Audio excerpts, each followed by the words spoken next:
Bihar പാട്നയിലെ S K പുരിയിലുള്ള Krishnaganj അപ്പാർട്ട്മെന്റിലായിരുന്നു Rimjhim Chaturvedi എന്ന് പറയുന്ന ഒരു സ്ത്രീയും അവരുടെ 14 വയസ്സുള്ള മകനും താമസിച്ചിരുന്നത്.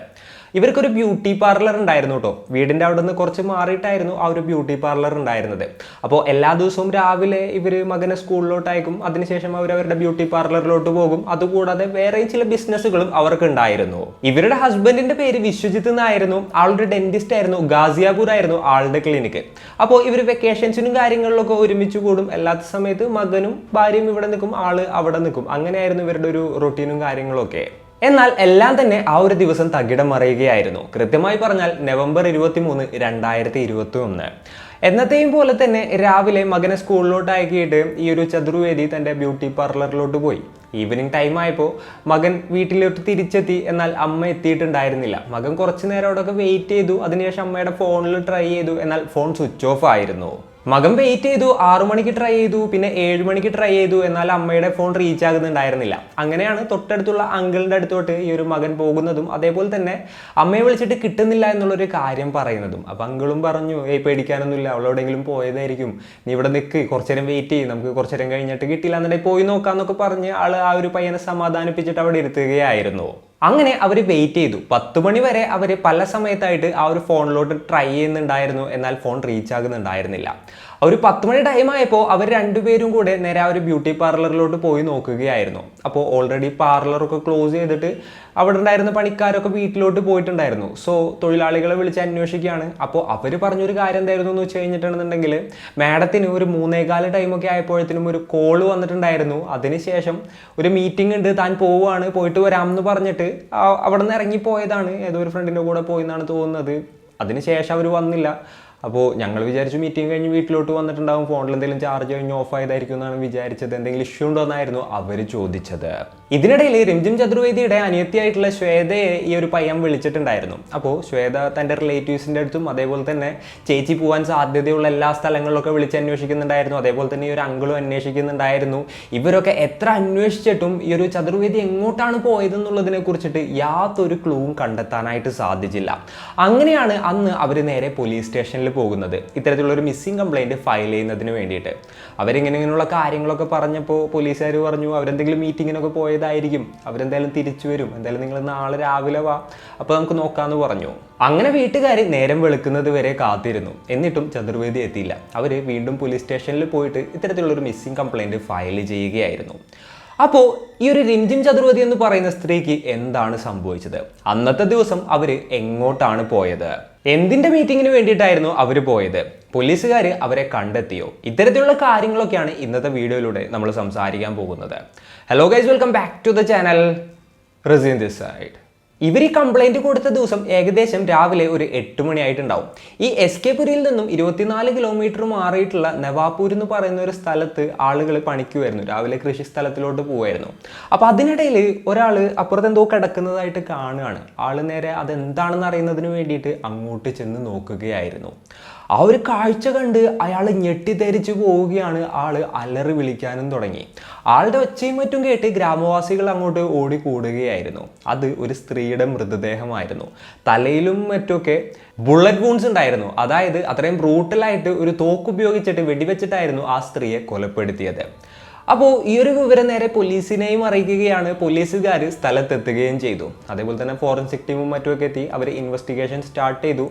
ആ ഒരു ബോഡിയും കാര്യങ്ങളൊക്കെ റിക്കവർ ചെയ്തിട്ട് അവർ ഓട്ടോപ്സിക്കായിട്ട് ഹോസ്പിറ്റലിലോട്ട് കൊണ്ടുപോവാണ്. ഈ ഒരു കേസിനെ കുറിച്ച് ഇങ്ങനെ പറയുന്ന സമയത്ത് എന്താ പറയുക, ആ ഒരു ടൈമിൽ ഭയങ്കര ചർച്ചയായിരുന്ന ഒരു കാര്യം എന്തായിരുന്നു എന്ന് വെച്ച് കഴിഞ്ഞിട്ടുണ്ടെങ്കിൽ, പോലീസുകാർ കറക്റ്റായിട്ട് ഒരു ആംബുലൻസ് പോലും വിളിച്ചിട്ടുണ്ടായിരുന്നില്ല. ജസ്റ്റ് ഒരു ടാറ്റ എസിലായിരുന്നു ഒരു സ്ത്രീയുടെ ബോഡി ഹോസ്പിറ്റലിലോട്ട് കൊണ്ടുപോയി എന്നൊക്കെയാണ് പറയപ്പെടുന്നത്. അപ്പോൾ ഇതിനിടയിൽ ആ ചെളി പിടിച്ച സ്ഥലത്തായിരുന്നു ബോഡി കിടന്നിരുന്നത്. അപ്പോൾ മൃതദേഹത്തിനടുത്ത് ഫുട് പ്രിന്റ്സും കാര്യങ്ങളൊക്കെ ഉണ്ടായിരുന്നു. അത്തരത്തിലുള്ള തെളിവുകളെല്ലാം തന്നെ ഫോറൻസിക് കളക്ട് ചെയ്യുകയും ചെയ്തു. എന്നാൽ കേസിന്റെ സീരിയസ്നെസ് അവിടെ നിന്ന് മാറുകയായിരുന്നു. മീഡിയയൊക്കെ ഈ ഒരു കേസ് ഏറ്റെടുത്തു. വലിയ രീതിയിൽ ഈ ഒരു കേസ് ചർച്ചയാവുകയാണ്. അതേപോലെ തന്നെ പോലീസിന്റെ മേൽ ഭയങ്കര പ്രഷർ വരികയാണ്. അപ്പോൾ ഈ കൊല്ലപ്പെട്ട സ്ത്രീയുടെ ഫോട്ടോസും കാര്യങ്ങളൊക്കെ അടുത്ത സ്റ്റേഷനുകളിലോട്ടും മറ്റുമൊക്കെ പോയിട്ടുണ്ടായിരുന്നു. ഈ എസ് കെ പുരിയിലുള്ള പോലീസുകാർ ഈ ഒരു ഫോട്ടോ കണ്ടപ്പോൾ അവർ ഷോക്കാവാണ്. അതായത് ഒരു സ്ത്രീയെ കാണാനില്ല എന്ന് പറഞ്ഞിട്ട് അവരൊരു കംപ്ലൈൻറ്റ് കൊടുത്തിട്ടുണ്ടായിരുന്നു, ഈ ഒരു റിംജിം ചതുർവേദി എന്ന് പറയുന്ന സ്ത്രീ. ആ ഒരു ഫോട്ടോയും ഈ ഒരു ഫോട്ടോയും സിമിലർ ആണെന്ന് അവർക്ക് മനസ്സിലായി. അപ്പോൾ ഇത് ആ ഒരു സ്ത്രീയുടെ ബോഡി തന്നെയാണെന്ന് ഐഡൻറ്റിഫൈ ചെയ്യുന്നതിന് വേണ്ടിയിട്ട് ആ സ്ത്രീയുടെ റിലേറ്റീവ്സിനെ വിവരം അറിയിക്കുകയാണ്. അപ്പോൾ അവരുടെ സിസ്റ്ററായിട്ടുള്ള ശ്വേത വരികയും അതേപോലെ തന്നെ ആ ഒരു ബോഡി ഐഡൻറ്റിഫൈ ചെയ്യുകയും ചെയ്തു. അത് അവരുടെ സിസ്റ്റർ തന്നെ ആയിരുന്നു. നേരത്തെ പറഞ്ഞ പോലെ ഈ ഒരു കേസ് വലിയ ചർച്ചാ വിഷയമായതുകൊണ്ട് തന്നെ ഈ കേസിൽ കൂടുതലായിട്ട് പ്രഷർ വരികയാണ്. അങ്ങനെ ഈ കേസ് അന്വേഷിക്കുന്നതിന് വേണ്ടിയിട്ട് ഒരു സ്പെഷ്യൽ ടീം ഫോം ചെയ്യുകയായിരുന്നു. അപ്പോൾ അവർ ഈ ഒരു റിംജിം ചതുർവേദിയുടെ ഹിസ്റ്ററി തുടങ്ങിയിട്ടുള്ള കാര്യങ്ങളെല്ലാം തന്നെ അന്വേഷിക്കുകയാണ്. അപ്പോൾ 2001 വിശ്വജിത്തുമായിട്ടുള്ള ഇവരുടെ വിവാഹം കഴിഞ്ഞത്. ഇവർ രണ്ടുപേരും പ്രണയിച്ചിട്ടായിട്ടായിരുന്നു കേട്ടോ വിവാഹം കഴിച്ചത്. ഇവരുടെ വിവാഹ ബന്ധത്തിൽ നോക്കുകയാണെന്നുണ്ടെങ്കിൽ യാതൊരു പ്രശ്നങ്ങളും കാര്യങ്ങളും ഒന്നും തന്നെ ഉണ്ടായിരുന്നില്ല. പിന്നെ ഈ ചതുർവേദിയുടെ കാര്യം പറയാന്നുണ്ടെങ്കിൽ ജസ്റ്റ് ബ്യൂട്ടി പാർലർ മാത്രമായിരുന്നില്ല, അവർക്ക് വേറെയും കുറേ ബിസിനസ്സുകൾ ഉണ്ടായിരുന്നു. അതായത് കൺസ്ട്രക്ഷൻ ഐറ്റംസിൻ്റെ സപ്ലൈയും കാര്യങ്ങളൊക്കെ ഉണ്ടായിരുന്നു. മണൽ, അതേപോലെ തന്നെ ഗ്രേവൽ, പിന്നെ ടൈൽസ്, അതിൻ്റെ ഒക്കെ സെയിൽസ് പരിപാടിയും കാര്യങ്ങളൊക്കെ ഉണ്ടായിരുന്നു. അതേപോലെ തന്നെ കോവിഡിൻ്റെ ടൈമിൽ അവർ ഓൺലൈനായിട്ട് മാസ്ക്, അതേപോലെ തന്നെ സാനിറ്റൈസറൊക്കെ വിറ്റിട്ടുണ്ടായിരുന്നു. ഓൺലൈനായിട്ട് ക്ലോത്ത്സും കാര്യങ്ങളൊക്കെ അവർ സെല് ചെയ്യുന്നുണ്ടായിരുന്നു. അതേപോലെ തന്നെ പലിശയ്ക്ക് പൈസ കൊടുക്കാറുണ്ടായിരുന്നു. അങ്ങനെ ഒരുപാടധികം ബിസിനസ്സുകൾ ഇവർ ചെയ്യാറുണ്ടായിരുന്നു. സോ കൺസ്ട്രക്ഷൻ ഫീൽഡിലുള്ള വല്ല ശത്രുക്കളുമാണോ ഇത്തരത്തിലുള്ള ഒരു ക്രൂരകൃത്യം ചെയ്തത് എന്നുള്ള ആംഗിളിലും പോലീസുകാർ അന്വേഷിക്കുകയാണ്. അപ്പോൾ ഇവരെ അവസാനമായിട്ട് കണ്ടത് ആരായിരുന്നു എന്ന് ചോദിച്ചു കഴിഞ്ഞിട്ടുണ്ടെന്നുണ്ടെങ്കിൽ ആ ബ്യൂട്ടി പാർലറിലുള്ള ആളുകളായിരുന്നല്ലോ, ഇവരുടെ സ്റ്റാഫ് ആയിരുന്നല്ലോ. അടുത്തതായിട്ട് പോലീസുകാർ അവരെ ക്വസ്റ്റ്യൻ ചെയ്യാണ്.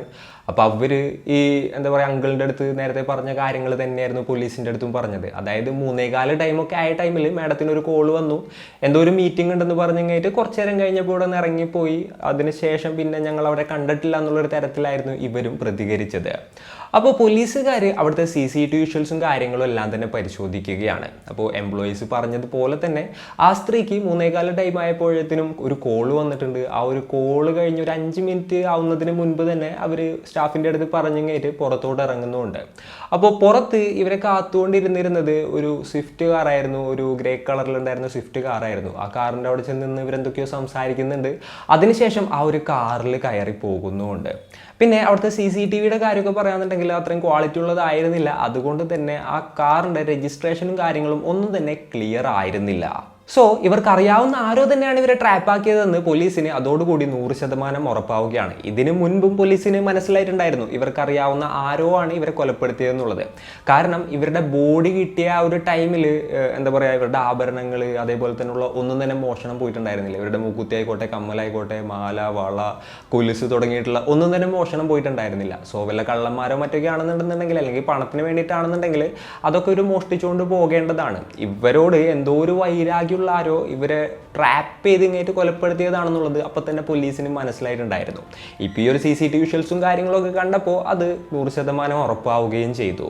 പോലീസുകാർ ആ ഒരു സ്വിഫ്റ്റ് കാർ പോയ ഡയറക്ഷനിലുള്ള എല്ലാ CCTV വിഷ്വൽസും കാര്യങ്ങളൊക്കെ പരിശോധിക്കുകയാണ്. അങ്ങനെ ആ ഒരു കാർ ഏതൊരു റൂട്ട് പോയതാണെന്നുള്ളത് അവർ കണ്ടെത്തുകയായിരുന്നു. അതിൻ്റെ ഇടയിൽ രജിസ്ട്രേഷൻ നമ്പറും കാര്യങ്ങളൊക്കെ അവർക്ക് കിട്ടി. അതേപോലെ തന്നെ ഓണറുടെ ഡീറ്റെയിൽസും കാര്യങ്ങളൊക്കെ അവർ ട്രാക്ക് ചെയ്യുകയും ചെയ്തു. SK പുരിയിൽ നിന്നും ബെയിലി റോഡ് വഴി നവാപൂരോട്ടായിരുന്നു ആ ഒരു കാറ് പോയിട്ടുണ്ടായിരുന്നത്. ഈ ഒരു നവാപൂരുമായിട്ട് നിങ്ങൾക്ക് എന്തെങ്കിലും ബന്ധമുണ്ടോ എന്നുള്ളത് ആ സ്ത്രീയുടെ ഫാമിലി മെമ്പേഴ്സിൻ്റെ അടുത്ത് ചോദിക്കുകയാണ്. അപ്പോൾ അവർക്ക് ആർക്കും തന്നെ ആ ഒരു സ്ഥലമായിട്ട് യാതൊരു ബന്ധവും ഉണ്ടായിരുന്നില്ല. ഇവരങ്ങോട്ട് പോകേണ്ട യാതൊരു കാര്യവും ഇല്ല എന്നുള്ളത് ഫാമിലി മെമ്പേഴ്സ് പറയുകയായിരുന്നു. പിന്നെ ഈ ഒരു കാറിൻ്റെ ഓണറുടെ കാര്യം പറയാന്നുണ്ടെങ്കിൽ കമൽ എന്നായിരുന്നു ആളുടെ പേര്. അങ്ങനെ ആളുടെ നമ്പറും കാര്യങ്ങളൊക്കെ എടുത്തിട്ട് ഇവരും അതേപോലെ തന്നെ ഇയാളും തമ്മിൽ എന്തെങ്കിലും കോൺടാക്റ്റ് ഉണ്ടോ എന്നുള്ളത് പോലീസുകാർ മാച്ച് ചെയ്ത് നോക്കുകയാണ്.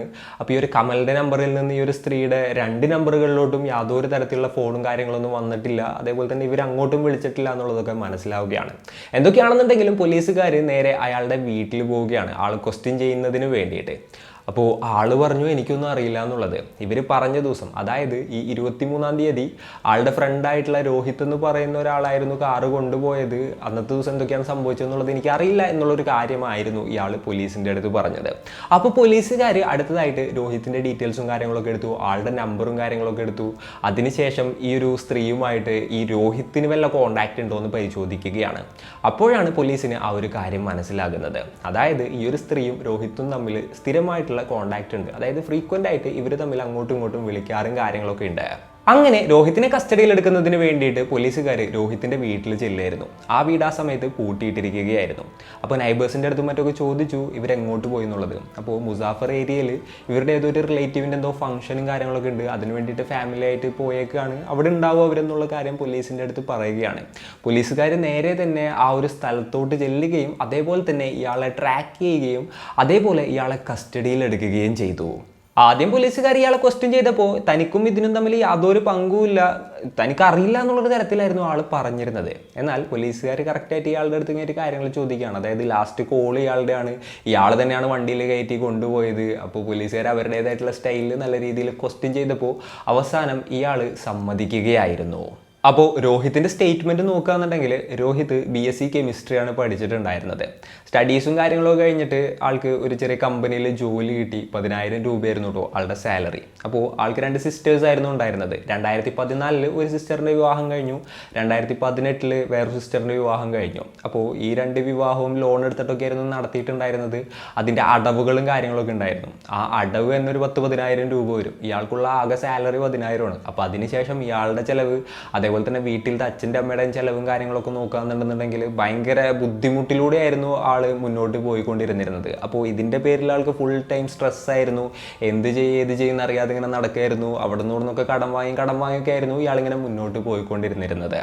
അപ്പോൾ ഇയാളിങ്ങനെ സ്ട്രെസ്സായിട്ടിരിക്കുന്നതിൻ്റെ ഇടയിൽ ഇയാളുടെ വിഷമങ്ങളും കാര്യങ്ങളും എല്ലാം തന്നെ ആളുടെ ഓഫീസിലത്തെ കൊളീഗായിട്ടുള്ള പൂജ എന്ന് പറയുന്ന സ്ത്രീയുമായിട്ട് ഡിസ്കസ് ചെയ്യാണ്. അങ്ങനെ ഇരിക്കുന്ന സമയത്താണ് പൂജ കുറച്ച് കാര്യങ്ങൾ ഈ രോഹിത്തിൻ്റെ അടുത്ത് പറയുന്നത്. സംഭവം എന്തായിരുന്നു എന്ന് വെച്ച് കഴിഞ്ഞിട്ടുണ്ടെങ്കിൽ ഈ പൂജ കോവിഡിൻ്റെ ടൈമിൽ ഒരു സ്ത്രീയുടെ കയ്യിൽ നിന്നും ഇതേപോലെ തന്നെ സാനിറ്റൈസറും അതേപോലെ മാസ്കും കാര്യങ്ങളൊക്കെ വാങ്ങിയിട്ട് വിറ്റിട്ടുണ്ടായിരുന്നു. അത് വേറെ ആരും ആയിരുന്നില്ല, റിംജിം ചതുർവേദി ആയിരുന്നു. അപ്പോൾ ഇവരുമായിട്ട് അവർക്ക് നല്ല കോണ്ടാക്റ്റ് ആണ്.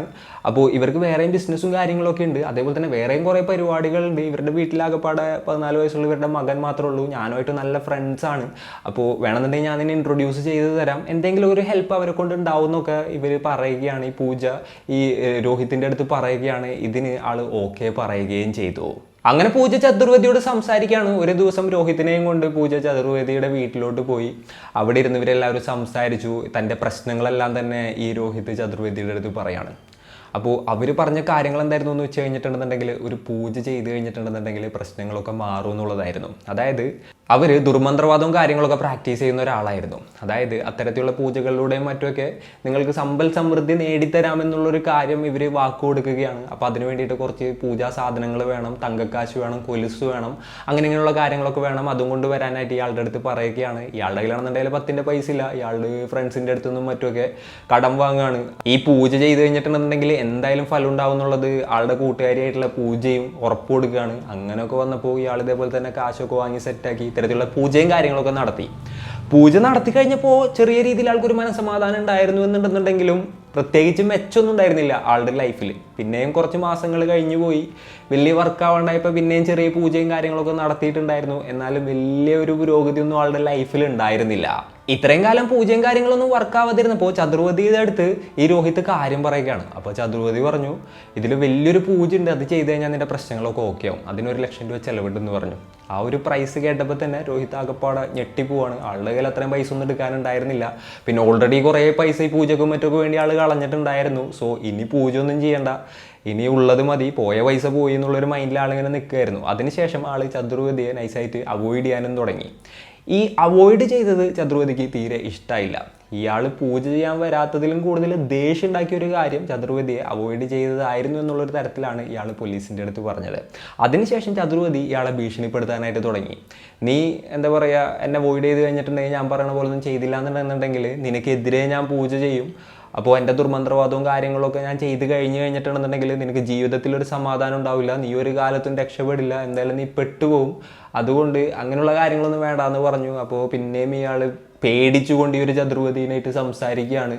അങ്ങനെ എന്താ പറയുക, ഇവരായിട്ട് പിന്നെയും കോണ്ടാക്റ്റും കാര്യങ്ങളൊക്കെ ഉണ്ടായിരുന്നു ഇയാൾക്ക്. പിന്നെയും ചതുർവേദിയുടെ ടോർച്ചർ ഇങ്ങനെ കൂടി വരുന്ന ടൈമിലാണ് ഈ വിവരങ്ങളൊക്കെ തന്നെ തൻ്റെ ഫ്രണ്ടായിട്ടുള്ള കമലിൻ്റെ അടുത്ത് ഇയാൾ പറയുന്നത്. അപ്പോൾ കമലുമായിട്ട് എന്താ ചെയ്യാന്നുള്ള കാര്യങ്ങൾ ഡിസ്കസ് ചെയ്തു. അവസാനം ഇവരെത്തിയ ഒരു തീരുമാനം എന്തായിരുന്നു എന്ന് വെച്ച് കഴിഞ്ഞിട്ടുണ്ടെങ്കിൽ ചതുർവേദിയെ ഇല്ലാതാക്കുക എന്നുള്ളതായിരുന്നു. അതിനു വേണ്ടിയിട്ട് ഇവർ കാര്യങ്ങൾ കറക്റ്റായിട്ട് പ്ലാൻ ചെയ്യുകയും ചെയ്തു. അങ്ങനെ ഈ കമൽ ഈ ഒരു കൃത്യം നടത്തുന്നതിന് വേണ്ടിയിട്ട് സൂരജ് എന്ന് പറയുന്ന ഒരാളെ കണക്ട് ചെയ്ത് കൊടുക്കുകയായിരുന്നു. ഈ സൂരജ് പവൻ എന്ന് പറയുന്ന ഒരു വേറെ ക്രിമിനലിനെ ഇയാൾക്ക് കണക്ട് ചെയ്ത് കൊടുത്തു. അപ്പോൾ ഈ പവൻ പറഞ്ഞു, ഞാനിപ്പോൾ ഇത്തരത്തിലുള്ള ക്രൈമുകളും കാര്യങ്ങളൊന്നും ചെയ്യുന്നില്ല, ഓൾറെഡി ഒരുപാടധികം കേസുകൾ എൻ്റെ മേലിലുണ്ട്, അപ്പോൾ ഞാൻ വേറെ ആൾക്കാരെ ഏർപ്പാടാക്കി തരാമെന്ന് പറഞ്ഞു കഴിഞ്ഞിട്ട് മറ്റ് 2 പേരെ ഈ ഒരു ക്രൈം ചെയ്യുന്നതിന് വേണ്ടിയിട്ട് ഏർപ്പാടാക്കി കൊടുക്കുകയായിരുന്നു. രഞ്ജിത്ത് എന്നും രാഹുൽ എന്നും പറയുന്ന 2 പേരായിരുന്നു അവർ. ഈ ഒരു മർഡർ നടത്തുന്നതിന് അവർ 1 ലക്ഷം രൂപയായിരുന്നു ആവശ്യപ്പെട്ടത്. അപ്പോൾ അത്രയും പൈസ ഇയാളുടെ കയ്യിലില്ല. ഈ കാശ് എങ്ങനെ ഒപ്പിക്കുമെന്ന് ഇയാളെങ്ങനെ ആലോചിക്കുകയാണ്. അപ്പോഴാണ് ഇയാൾക്ക് ചതുർവതിയെ തന്നെ ഓർമ്മ വന്നത്. അവർ പലിശക്ക് പൈസ കടം കൊടുക്കുന്നുണ്ടല്ലോ, അപ്പോൾ ഒരു ബിസിനസ് തുടങ്ങാനാണെന്നും പറഞ്ഞു കഴിഞ്ഞിട്ട് ഇവരുടെ കയ്യിൽ നിന്ന് പൈസ കടം വാങ്ങാം, എന്നിട്ട് ആ പൈസ എടുത്ത് കഴിഞ്ഞിട്ട് ഈ ക്രിമിനൽസിന് കൊടുക്കാം. അപ്പോൾ ഇവർ ഇത്തരത്തിലുള്ള കൊലപാതകമൊക്കെ നടത്തും. അതിനുശേഷം ഇവർക്ക് പൈസ തിരിച്ചു കൊടുക്കാൻ വേണ്ട, ഞാൻ എസ്കേപ്പ് ആവും ചെയ്യുന്നുള്ളൊരു ഐഡിയ ആൾക്ക് വരികയാണ്. അങ്ങനെ ഈ ഒരു ചതുർവേദിയുടെ കയ്യിൽ നിന്നും ഏകദേശം 1 ലക്ഷം രൂപ ആൾ പലിശക്ക് വാങ്ങാണ്. ആ പൈസ ഈ കൊല ചെയ്യാനായിട്ട് ഏറ്റ 2 പേർക്ക് കൊടുക്കുകയും ചെയ്തു. അങ്ങനെ ഇവർ പ്ലാൻ ചെയ്ത ദിവസം വന്നെത്തി നവംബർ 23, 2021. ഓൾറെഡി ഇയാൾ ചതുർവതിയുടെ അടുത്ത് അന്നത്തെ ദിവസം ഒരു പൂജ ചെയ്യാണ്ട് ഞാൻ പുതിയൊരു സ്ഥലം സെറ്റാക്കിയിട്ടുണ്ട് ബിസിനസ്സിന് വേണ്ടിയിട്ടെന്നുള്ള കാര്യങ്ങളൊക്കെ പറഞ്ഞു വെച്ചിട്ടുണ്ടായിരുന്നു. അപ്പോൾ 3:15 ടൈമിൽ ഇയാൾ ചതുർവതിയെ വിളിക്കുകയാണ്. അപ്പോൾ തന്നെ ചതുർവതി നേരെ പുറത്തിറങ്ങി വരികയും ചെയ്തു, ഇയാളുടെ കാറിൽ കയറുകയും ചെയ്തു. അവിടെ നിന്ന് അവർ നേരെ നെവാപ്പൂരോട്ട് പോവുകയായിരുന്നു ഉണ്ടായിരുന്നത്. അപ്പോൾ അവിടെ ആ ഒരു സ്ഥലത്തെത്തി ഇവരിങ്ങനെ പൂജ ചെയ്തും കാര്യങ്ങളൊക്കെ ചെയ്തു തുടങ്ങുകയായിരുന്നു. അതിനിടയിൽ അവിടെ 2 പേര് ഒളിച്ചിരിക്കുന്നുണ്ടായിരുന്നല്ലോ, അവർ അറ്റാക്ക് ചെയ്യായിരുന്നു ഇവരെ. അവരുടെ കയ്യിലുള്ള ഗണ്ണ് ഉപയോഗിച്ചുകൊണ്ട് ഇവരെ വെടിവെച്ച് കൊലപ്പെടുത്തുകയും ചെയ്തു. അതിനുശേഷം അവരെല്ലാവരും തന്നെ അവിടെ നിന്ന് എസ്കേപ്പ് ആവുകയായിരുന്നു. ഇതായിരുന്നു രോഹിത് പോലീസിന് കൊടുത്ത സ്റ്റേറ്റ്മെൻറ്റ്. അപ്പോൾ ഈ ഒരു കേസിൽ ഇയാളെ കൂടാതെ വേറെ 6 പേരെ കൂടെ അറസ്റ്റ് ചെയ്യുകയാണ്. എന്നാൽ ഈ ഒരു കേസിൻ്റെ വേറൊരു ഭാഗം നോക്കുകയെന്നുണ്ടെന്നുണ്ടെങ്കിൽ ഈ റിംജിം ചതുർവതിയുടെ സിസ്റ്റർ ഉണ്ടല്ലോ ശ്വേത, അവർ പറയുന്നത് എന്താണെന്ന് വെച്ച് കഴിഞ്ഞിട്ടുണ്ടെന്നുണ്ടെങ്കിൽ തങ്ങളുടെ സിസ്റ്റർ ഒരിക്കലും ബ്ലാക്ക് മാജിക് പ്രാക്ടീസ് ചെയ്യില്ല എന്നുള്ളൊരു തരത്തിലാണ്. അവർക്ക് അത്തരത്തിലുള്ള വിശ്വാസമൊന്നും ഇല്ലാത്ത ഒരാളായിരുന്നു. അതേപോലെ തന്നെ അവരുടെ ഡയറി ഈ ശ്വേതയ്ക്ക് കിട്ടുകയാണ്. അപ്പോൾ അവരുടെ ഡയറി ഇവർ പരിശോധിച്ചപ്പോൾ അവർക്ക് മനസ്സിലാക്കാൻ സാധിച്ചത് എന്താണെന്ന് വെച്ച് കഴിഞ്ഞിട്ടുണ്ടെങ്കിൽ ഈ പൂജ എന്ന് പറയുന്ന സ്ത്രീയില്ലേ, അവരും അതേപോലെ തന്നെ ഈ രോഹിത്തും കൂടിയിട്ട് ഈ ചതുർവേദിയുടെ കയ്യിൽ നിന്നും ഏകദേശം 1 കോടി രൂപയോളം പറ്റിച്ചിട്ടുണ്ടായിരുന്നു. പല പരിപാടികൾക്കായിട്ട് ബിസിനസ്സിനായിട്ടും അതേപോലെ തന്നെ കടമായിട്ടും ഒക്കെ വാങ്ങി പറ്റിച്ചിട്ടുണ്ടായിരുന്നു. അപ്പോൾ അവർ നോക്കുമ്പോൾ ഏകദേശം ഒരു 10-30 ലക്ഷം രൂപ ഇയാൾക്ക് കൊടുത്തതിൻ്റെ കണക്കുകളും കാര്യങ്ങളൊക്കെ ഇവർ എഴുതിയിട്ടുണ്ടായിരുന്നു. അതേപോലെ തന്നെ പൂജയ്ക്ക് ലക്ഷങ്ങൾ കൊടുത്തതിൻ്റെ കണക്കുകളും മറ്റൊക്കെ എഴുതിയിട്ടുണ്ടായിരുന്നു. പിന്നെ ബിസിനസ്സിൻ്റെ ഇതിൻ്റെ ഒക്കെ കണക്കുകളൊക്കെ നോക്കുമ്പോൾ ഏകദേശം 1 കോടിയോളം രൂപയാണ് ഈ പൂജയും ഇയാളും ചേർന്ന് കഴിഞ്ഞിട്ട് പറ്റിച്ചതെന്ന് ഈ ഒരു ശ്വേത പറയുന്നത്. സോ ഈ പൈസയും കാര്യങ്ങളൊക്കെ ഇവർക്ക് എന്തായാലും തിരിച്ചു കൊടുക്കാനായിട്ട് പറ്റില്ല. അപ്പോൾ അതിൻ്റെ പേരിൽ ഇഷ്യൂസും കാര്യങ്ങളൊക്കെ ഉണ്ടായപ്പോൾ തൻ്റെ ചേച്ചിയെ വകവരുത്തിയതാണ്. എന്നിട്ട് ഇല്ലാത്തൊരു കഥ അവരുണ്ടാക്കിയതാണ്. അതായത് എന്താ പറയുക, ഈ ദുർമന്ത്രവാദെന്നും അതേപോലെ തന്നെയുള്ള കാര്യങ്ങളൊക്കെ ഇവർ പറഞ്ഞുണ്ടാക്കിയതാണ്. അല്ലാതെ അത്തരത്തിലുള്ള കാര്യങ്ങളൊന്നും തന്നെ ഇല്ല എന്നുള്ളതായിരുന്നു ഈ സിസ്റ്റർ പോലീസിൻ്റെ അടുത്തും അതേപോലെ തന്നെ മാധ്യമങ്ങളുടെ അടുത്തൊക്കെ പറഞ്ഞിട്ടുണ്ടായത്. ചുരുക്കം പറഞ്ഞു കഴിഞ്ഞിട്ടുണ്ടെങ്കിൽ ഈ രഞ്ജിം ചതുർവതിനെ ഇവർ 2 പേരും കൂടെ പറ്റിച്ച് പൈസ അടിച്ചു. അപ്പോൾ അതവർ തിരിച്ച് ചോദിച്ച ടൈമിൽ ഇവരവരെ കൊന്നു കളഞ്ഞു. പിന്നെ പോലീസ് പിടിച്ചപ്പോൾ ഈ ബ്ലാക്ക് മാജിക്കിൻ്റെ ഡ്രാമയും കാര്യങ്ങളൊക്കെ ഇവർ സെറ്റാക്കി എന്നുള്ളൊരു തരത്തിലാണ് ഈ ശ്വേത പറയുന്നത്. എന്തൊക്കെയാണെന്നുണ്ടെങ്കിലും ഈ കേസിൽ ഉൾപ്പെട്ടിട്ടുള്ള എല്ലാ ആളുകളും ഇപ്പോൾ ജയിലിലാണ്. അതേപോലെ തന്നെ കേസ് നടന്നുകൊണ്ടിരിക്കുകയാണ്. ഇന്നത്തെ ഒരു വീഡിയോയിൽ ഇത്രയൊക്കെയാണ് പറയാനുള്ളത്. ഈ ഒരു സ്റ്റോറി ആയിട്ടപ്പോൾ നിങ്ങൾക്ക് എന്താണ് തോന്നിയത്? നിങ്ങളുടെ തോട്ട്സും കാര്യങ്ങളും എന്തൊക്കെയാണെന്നുണ്ടെങ്കിലും താഴെ കമൻറ്റുകളായിട്ട് രേഖപ്പെടുത്തുക. അപ്പോൾ and it's me Raseen signing off. Peace. Stay peaceful guys. Stay safe.